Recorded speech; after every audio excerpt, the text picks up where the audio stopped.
অবৈধ জুয়া বিরোধী অভিযান করে গত ৯ জুলাই সিঙ্গাপুরে ১৭ জনকে গ্রেপ্তার করে Singapore SPF Singapore police force এই তথ্যটি নিশ্চিত করে এবং সাথে নগদ $7,20,000 জব্দ করা হয় এবং তাদের সাথে থাকা ল্যাপটপ,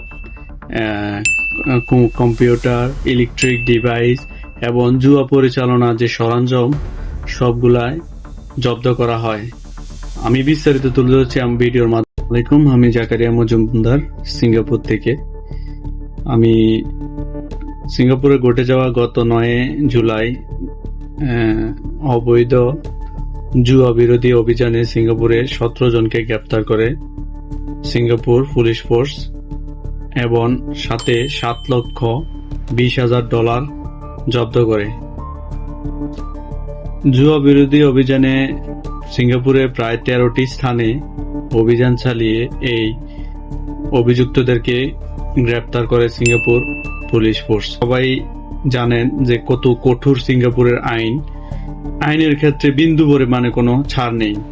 হোক সিঙ্গাপুরিয়ান, হোক মালাই, হোক চাইনিজ, হোক বাংলাদেশি, ইন্ডিয়ান, কারোর জন্য কোনো স্যাক্রিফাইস নেই। অন্যায়কারীকে অন্যায়কারী হিসাবে সাব্যস্ত করা হয়। গ্রেপ্তারকৃত সবার বয়স হচ্ছে ৪৫ থেকে ৭৫। গ্রেপ্তারকৃত সবাই হচ্ছে সিঙ্গাপুরিয়ান সিটিজেন। আপনারা জানেন সিঙ্গাপুরের আইন অত্যন্ত কঠিন এবং সেটা কারোর জন্য বিন্দু পরিমাণে কোনো ছাড় নেই।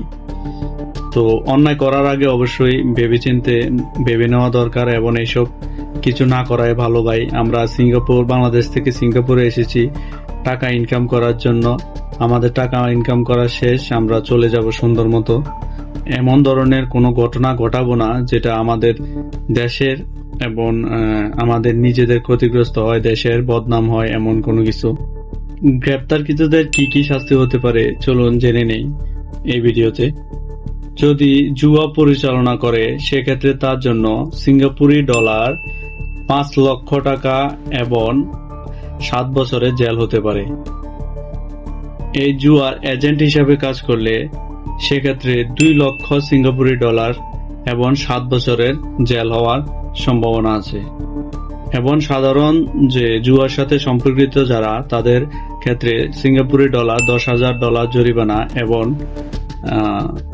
৬ মাসের জেল অথবা দুটি হতে পারে। এর মাধ্যমে জানিয়ে দিতে চাই, আমরা বাংলাদেশি বা বাংলাদেশি যে ভাইয়েরা এগুলার সাথে জড়িত আছেন, প্লিজ আজকের পর থেকে আপনি এগুলা ছেড়ে দিন, এগুলা থেকে বেরিয়ে আসেন। আপনি জানেন, আপনি নিজেও জানেন সিঙ্গাপুরের আইন কতটুকু কঠিন এবং কঠোর হতে পারে। তো যা করেছেন আগে করেছেন, এখন থেকে এগুলা ছেড়ে দেন, সেটাই ভালো হবে, আপনার জন্য ভালো হবে, আমরা যারা অন্য যারা আছি বাংলাদেশি প্রবাসী সবার জন্য ভালো হবে। ধন্যবাদ সবাইকে, সবাই ভালো থাকবেন, সুস্থ থাকবেন। আসসালামু আলাইকুম।